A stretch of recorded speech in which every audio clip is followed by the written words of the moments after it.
नमस्कार आप सभी को। मेरा नाम है अशोक वीर यादव एडवोकेट और मैं आप सभी के लिए लीगल एडवाइस पर वीडियोस अपलोड करता हूं, जो कि आप सब लोग उसको पसंद करते हैं, लाइक करते हैं, शेयर करते हैं और सब्सक्राइब भी करते हैं। और जहां कहीं आपके जीवन में कोई किसी प्रकार की दिक्कतें होती, परेशानी होती है, तो उसके बारे में बताते हैं हम आपके लिए। तो इसीलिए मैं आपसे कह रहा हूँ कि इस चैनल को आप तुरंत सब्सक्राइब कर लें, क्योंकि आने वाले टाइम में पारिवारिक चीज़ें, पता ना कौन सी घटना कहाँ किसके साथ घटित हो जाए, तो उसके लिए आपको जागरूक आज से ही होना है। क्योंकि आज के टाइम में ये चीज़ें बहुत ज़्यादा चल रही हैं, हस्बैंड वाइफ डिस्प्यूट जो है बहुत ज़्यादा चल रहे हैं। तो मैं आपको उसी के बारे में, आज भी मेरे पास एक टॉपिक है, तो मैं आपको उसी के बारे में आपको बताऊंगा कि क्या करना है, किस तरीके की गलतियां होती हैं। तो कल मैंने एक वीडियो बनाई थी जिसमें बताया था कि अगर आपकी पत्नी आप पर कोई फॉल्स केस यानी कि 498A सेक्शन 498A का मुकदमा कर देती है, तो आप उससे कैसे बचें, किस तरीके से। अब वो प्रोसीजर मैंने आपको बताया है। आप नीचे दिए हुए इसी डिस्क्रिप्शन में लिंक है, उस पर आप प्रेस करेंगे तो आपको वो वीडियो दिख जाएगी। बहरहाल आज हम बात करते हैं कि अगर आपकी पत्नी आप पर मुकदमा कर देती है और करने के बाद आप एक समझौता केंद्र यानी कि मेडिसिन सेंटर पर आप जाते हैं और वहाँ पर आपका किसी प्रकार से भी आपका जो समझौता है वो नहीं हो पाता है, या फिर आपकी वाइफ आपकी बात नहीं मानती है, या फिर आप पर कुछ ऐसे कंडीशन, टर्म्स एंड कंडीशन आपके ऊपर डाल देती है कि जिसको आपको फॉलो करना या उसका पालन करना संभव सा होता है,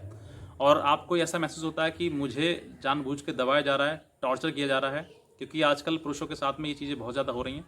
और इसीलिए मैं आपसे ये कहना चाहूँगा कि अब आप इस वीडियो को ज़रूर देखें, क्योंकि पूरा देखेंगे आप ना तो बहुत सारी चीज़ आपको समझ में आएंगी।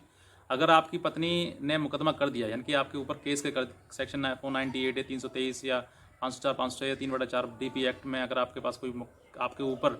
केस दर्ज हो गया है या होने वाला है या हो सकता है किसी भी कारणों से,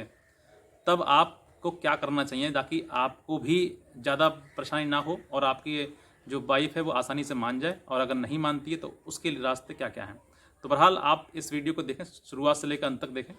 अंत तक देखेंगे आपको तो बहुत सारी चीज़ें आपको क्लियर होंगी। आज के टाइम में फंडा यही है कि जरा सी आपस में झगड़े होते हैं, डिस्प्यूट होते हैं, मतलब पारिवारिक चीज़ें थोड़ा बहुत आपस में पति पत्नी झगड़े हो जाते हैं, तो पत्नी भाग के एकदम से, मतलब या तो ये धमकी देती है कि मैं तुम्हारे ऊपर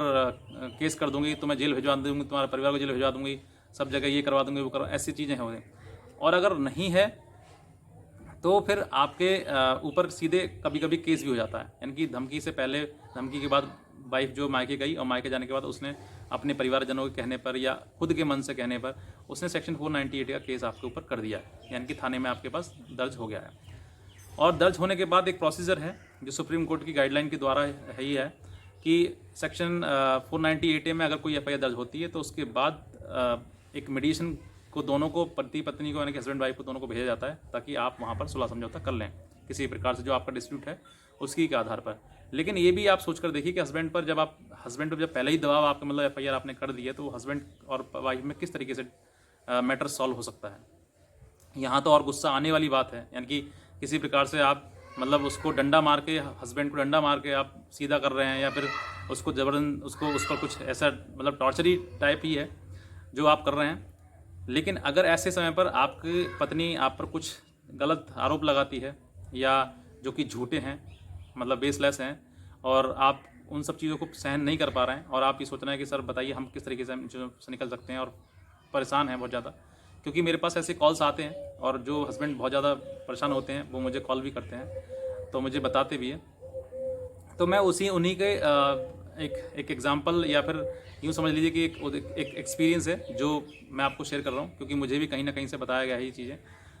उनको अगर इस तरीके की चीज़ें हैं और आपके ऊपर सेक्शन 498 का केस हो गया है और आप उस मेडिशन में बैठे हुए हैं जहाँ पर मेडिशन में बात चल रही है, तो उसमें 2 या 3 तारीख पड़ती हैं, डेट्स पड़ती हैं। पहली डेट पे ही आपको पता लग जाएगा, एज्यूम हो जाएगा कि ये आपकी वाइफ चाहती क्या है, आपसे क्या करना चाहती है, आपके साथ रहना चाहती है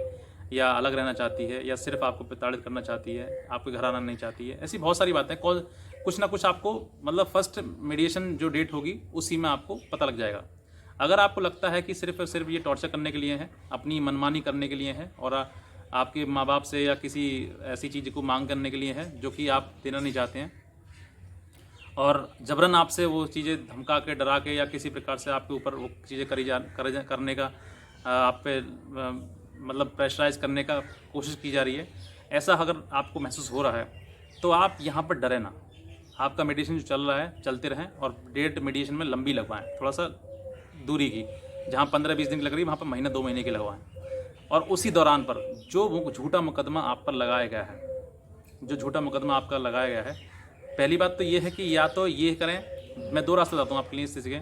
कि जो झूठा मुकदमा आपका लगाया सेक्शन 498 किया गया है, अगर आपके पास ऐसे कोई एविडेंस हैं जिससे कि आप ये प्रूफ कर सकते हैं कि ये आपके ऊपर झूठा है, तो उसी एफआईआर की एक कॉपी निकलवा कर आप सेक्शन 156 के क्लॉज 3 सीआरपीसी के तहत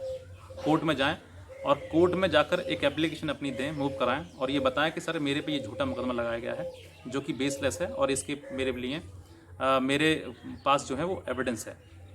कि ये झूठा है सब कुछ। अगर आप झूठा उसमें लगाते हैं, लगाने के बाद अगर कोर्ट को ये लगता है कि हाँ वाकई ये झूठा है, तो झूठ बोलने के आरोप में, झूठा केस आपके करने के आरोप में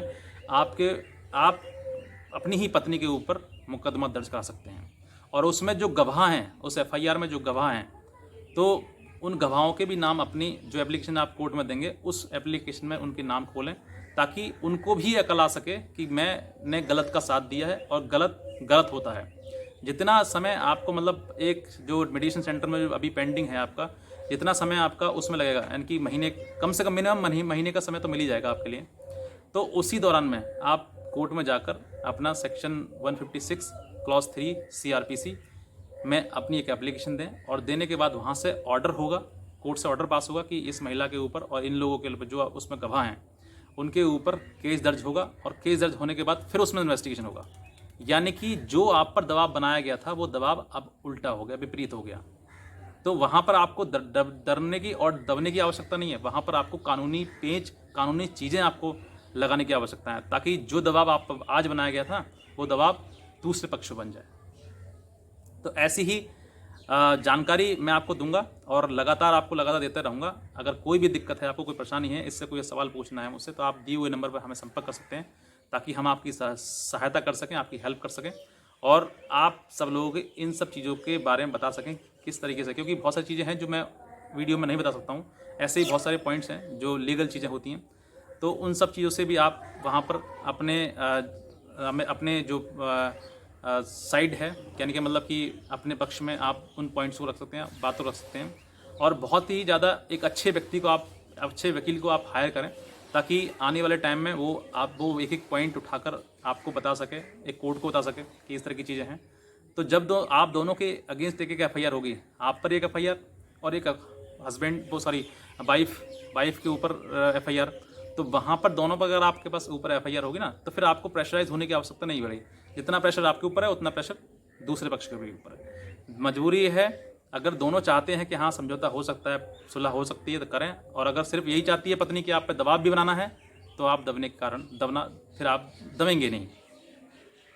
तो ये चीज़ आपको ध्यान रखनी है। बस इतना ही मैं कहूँगा। और भी कोई आपको कुछ पूछना है तो आप पूछ सकते हैं, हमारे दिए हुए नंबर पर संपर्क कर सकते हैं, व्हाट्सअप कर सकते हैं, मैसेज कर सकते हैं। और कोई कमेंट आपको करना है तो कमेंट सेक्शन में हमें कमेंट भी कर सकते हैं। बाकी आपकी ये ड्यूटी बनती है कि आप इस चैनल को सब्सक्राइब करें, ताकि मैं और लोगों को भी इन सब चीज़ों को, जो फंसे हुए हैं बेचारे पुरुष हैं, और इससे ब्लैकमेलिंग का, या फिर ब्लैकमेलिंग नहीं कह सकते इसको, एक ठगी जो कि तो और लोगों को भी मैं बचा सकूं और उन लोगों को भी मैं हेल्प कर सकूं, तो इस चैनल को आप ज़्यादा से ज़्यादा सब्सक्राइब करें और शेयर करें लोगों के साथ में, ताकि लोग और भी इससे जागरूक हो सकें। बहरहाल आज की वीडियो देखने के लिए आप सभी का बहुत बहुत धन्यवाद।